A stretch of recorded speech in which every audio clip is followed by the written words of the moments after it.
another championship for the 220-pound champions of the United States. My last competitive power meet was in 1986. So 20 years of competing, but I continued in the sport to promote the sport and train others. It motivated some younger powerlifters to start in the sport that will tell you today that they started because of Larry Pacifico, and they turned into be the best of all time. And of course, Terry Todd was behind it all. The iron game, the powerlifting game, is the premier sport behind every sport. If you powerlift, you become a better football player, high jumper, swimmer, doesn't matter. If you do the lifts that the powerlifting provides, you will elevate your game to the highest level possible. Larry understood strength sports are about us, and these are our people. And he seemed inclusive with everyone. Spreading the word is great for me because it's a strength event that I love. I hope they carry it on, and if they do, I hope they build a program for themselves somewhere along the line. This is Jerry Pacifico, 495. 3, 2,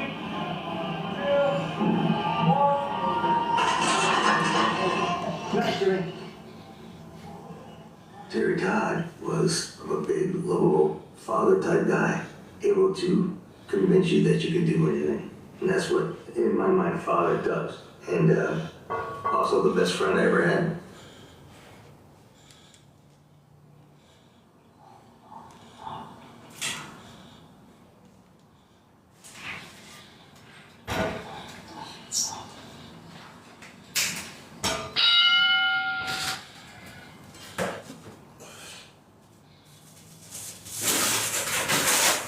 When Terry and I were growing up and living in Austin, we lived in kind of a family compound on about a half a block.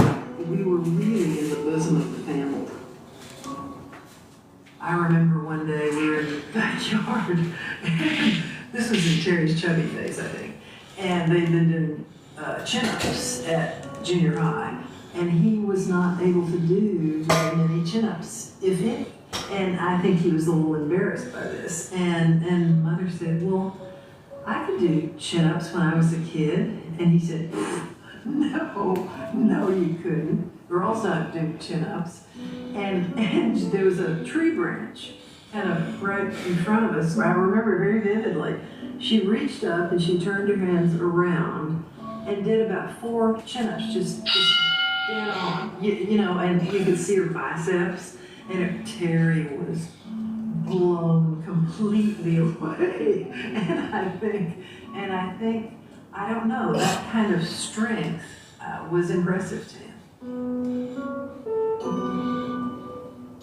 His sports career really begins with Little League. He was a good player, good hitter. He was a big kid. He loved sports because he was good at them. He had natural talent, and then he had that dogged sort of discipline to just try and get to be the best, which is what he wanted. His parents also encouraged him to take up tennis, which he really immediately loved. He made it to the high school team. He was the best player on the team, and then they offered him a scholarship so he could play tennis at the University of Texas. I didn't do any tennis in the summer after I graduated from high school because I was angry at myself for not winning state championships. And I wanted to see if I could do something to make my left arm a bit bigger. But strength training really didn't exist in sports. And in Terry's experience, he started lifting weights because he thought his swinging arm looked bigger than his other arm. And so he wanted to equalize that. I asked a friend of mine who was the only person who did any weight training at all at my high school if he could help me. No tennis, all lifting and eating. And I went from about 195 at 6'2" or so to 220 pounds from the lifting. And that hooked me pretty deep. And I continued to play tennis until I was a junior, at which time I weighed 240, and I was heavier than all of the UT football players at that time except one. So I looked a bit out of place on the tennis courts. And then as he lifted more and more weights, he realized that strength training was making him a better athlete. every coach in America at that time would tell you that if you were playing tennis, that the last thing you want to do is touch barbells because it's going to slow you down, it's going to make you quote-unquote muscle-bound. I was told I should never touch a weight. It was the worst thing an athlete could do. I knew that was wrong. I'd already started training. So I knew that couldn't be true, what they were saying. I had found just the opposite to be true. And so I paid no attention to what the coaches said and did what I wanted to do. I remember once I went to our trainer, and I had a little problem. My back didn't feel good, so I went down to see him one day. He was a very unusual, memorable man. I'm 4 feet 11 in height. And I came lumbering in, and I said, Coach, I need to ask you about my back. He said, I know who you are. He said, you're that weightlifting guy. He said, you don't need to say anymore. In fact, I'm not even going to talk to you today. I'm not going to give you any advice except to stop weightlifting because it's ruinous, really. You know, I can just look at you and see. You don't look like a tennis player, for God's sakes. You're bigger than the football players.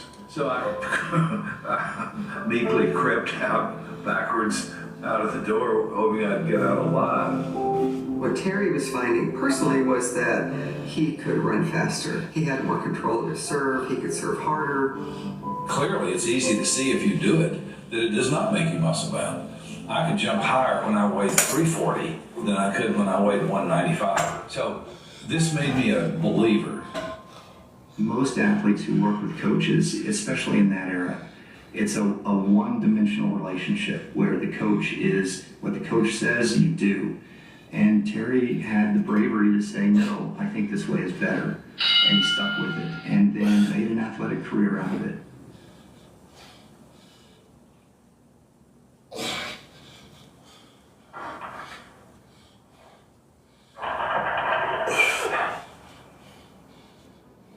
He loved the iron. As he said, he got bitten by the iron bug. And this new sport of powerlifting starts to emerge. And it was perfectly suited for Terry. Powerlifting came along. That's the squat, the bench press, and the deadlift. Those don't require much in the way of flexibility, just brute strength. I wanted to start lifting weights to see how far I could take it. And so that's how I began to lift with real seriousness. In 1964, the first real nationals for powerlifting, he won that. And then in 1965, the senior national powerlifting championships, he was also the first winner there. He was 375 pounds ahead of the man who took second place in his weight class. So he was much, much stronger than anybody else in that era. I mean, you see old pictures of him lifting. He was doing one-arm barbell rows with 300 pounds. That's not normal. That's outside. He just did everything he could to be as strong as possible. Breaking world records, being the champion, that was Terry. And he knew that to get crazy results, you had to do crazy things. So I dominated that sport for a few years.